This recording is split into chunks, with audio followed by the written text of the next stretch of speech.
Children, now we are going to discuss about types of software, that is your chapter 3. Now before I start with this chapter, let us again recall what we have discussed in chapter 1 and 2. Beta, when I started the chapter, your computer system, the first thing what we have learned was computer has two parts, correct? Hardware and software. I told you the tangible parts are the hardwares and the intangible parts which you cannot touch, you can only see, those are the softwares. Then in detail we have understood about the different types of hardware, that is your input device, output device, memory unit. Yes or no? Then we have further also discussed about the subtypes of these devices, like the input devices, keyboard, mouse, pen, stylus, etc. Why they are needed, what is the use of these input devices, etc. Same way we have covered your output devices and memory unit. Now again, let us move back to the first chapter, that is computer system. What I told you, computer has basically two parts, hardware and software. So the hardware section we have understood. Now we will discuss about the software. See in this picture, can you see here the icons are being displayed? These icons are on the laptop screen. Yes or no? So what are these icons? These icons are the pictorial representations of any software. See how? All these icons, Mozilla Firefox, Word, Paint, Explorer, you have music, if you have CD player, then you must be having this type of icon, recycle bin. Yes or no, children? There are so many icons. Your Windows Media Player, then Skype. There are so many different icons being displayed here. MS Word file. What are these? Children, these are all softwares.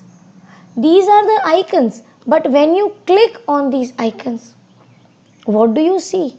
You see a window of that software getting opened. Take for example, when you open your mobile, the first screen, home screen, there you must have seen icons like your gallery, your WhatsApp icon. What happens when you tap on the gallery icon? The gallery software will get opened where you can see all your photographs, pictures, images and videos. Now let us try to understand what are we talking about. We are talking about the programs, because when I have explained you hardware, I have splitted this word hard and ware. I told you ware means a piece of program. Here it is a soft program. It is made up of two words, software. So software means it is simply an intangible thing inside the computer. And if you see the icons recycle bin and compare it with MS Word, when you delete any of the file, it goes to the trash, it goes to the bin automatically. When you save any file, it gets saved automatically and it consumes some space. It occupies some space in your memory device, in your hard disk. Whereas forward, everything what you do is only seen. You have to type on your own. Let me make it clear by some other examples. But before that, let us understand what is a software, how a software is made. Let us take one example to understand the meaning of software. You must have played so many times games on your devices.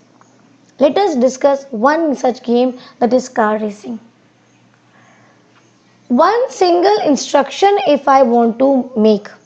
I have given one instruction that move towards the right when I tap, because when you play on mobile you will show it, you play it using your fingers because it's a touch screen. So when you tap or you touch towards the straight, like forward direction, when you tap on the screen to the forward direction, you will see car moving towards the forward direction. Yes, moving straight in front. Yes or no? So this is one instruction for the object car. But only one instruction for now you have made, one instruction you have given for this program car racing, that when a person taps towards the front direction, the car will move towards the forward direction. But is it so in the car racing game? Sometimes you see some obstacles on the road while playing. So you have to shift towards the right and the left. So what do? You move your finger towards the right and left. And as you move towards the right and left, what do you see? You see the car also moving accordingly in that particular direction. So that was one instruction. And when multiple instructions are given, are framed together, only then a software, you can say, is created. Then it is a very good car racing software program. You can say, now I have made one program, car racing program. But only with one instruction. Was it possible for you to term it as a software? No, because it will not follow other ways. There are many other things also to be done in that car racing game. It is incomplete. To complete it, you need further more instructions, and thousands of such instructions are given, are made, are written in that program.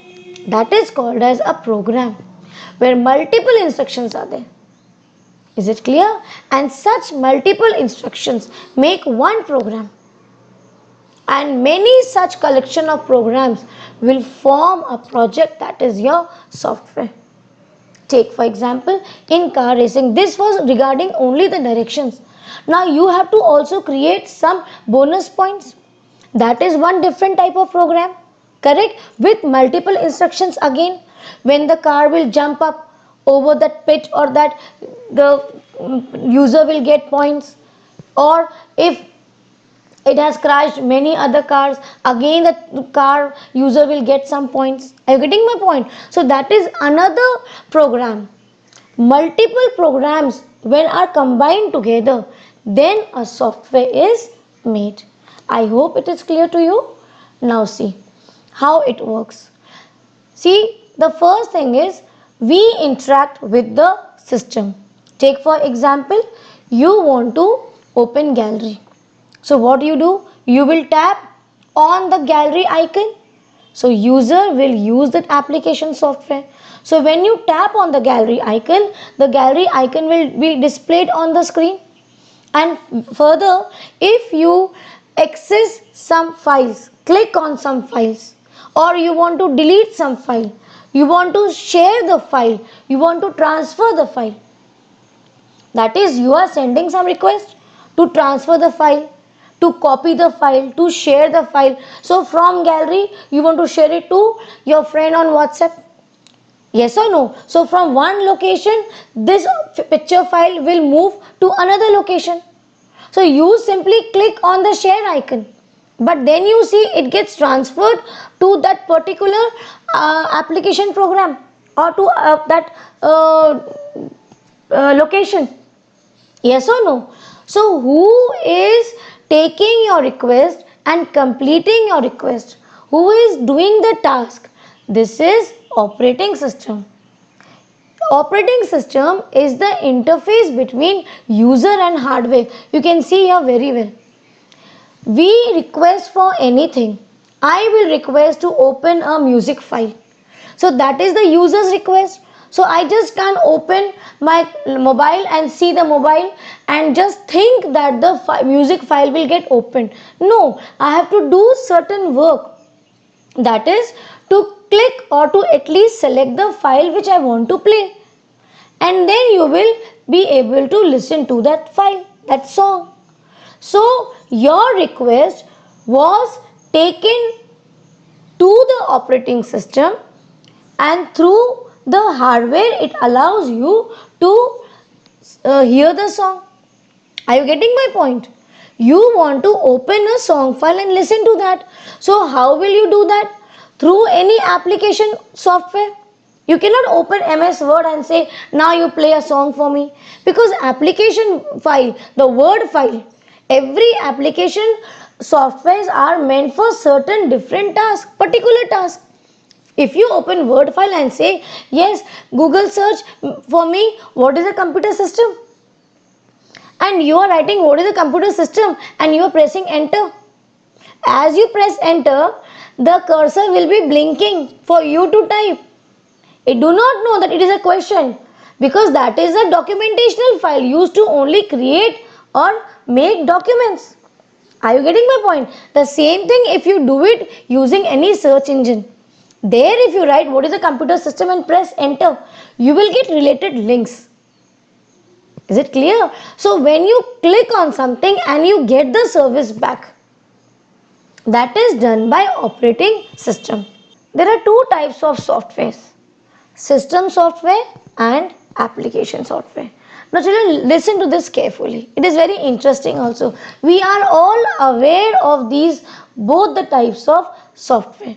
We don't realize that which one is system software and which one is application software.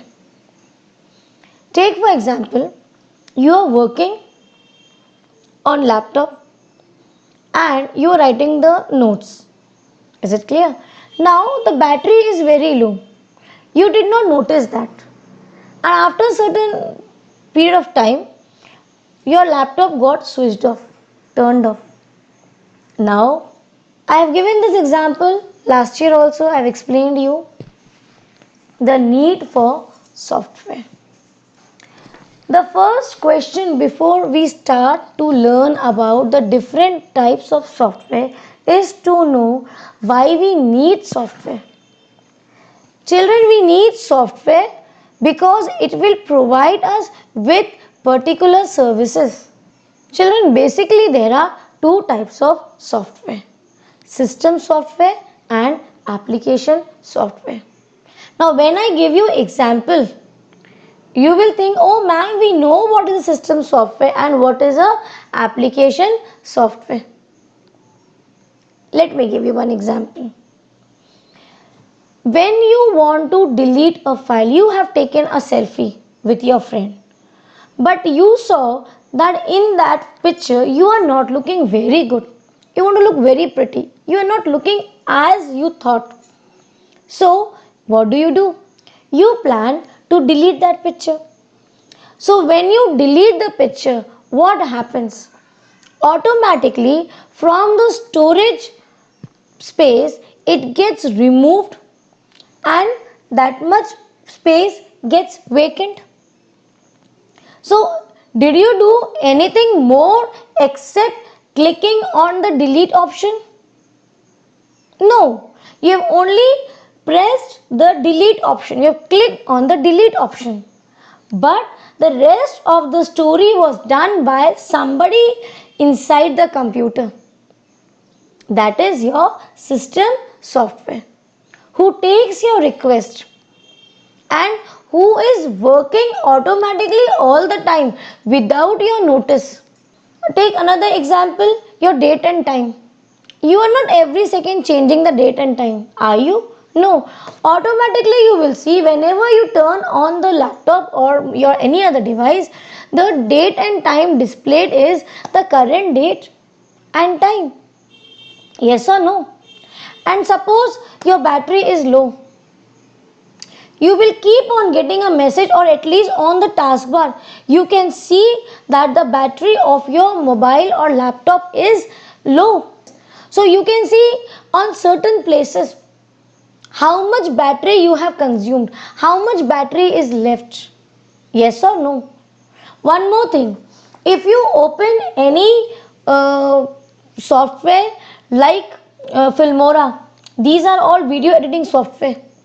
So now you want to see the performance, you click on the task manager, Alt, Control and Delete, and click on the performance. You will see inside your these devices CPU, how much percentage of CPU is getting consumed only to edit the video.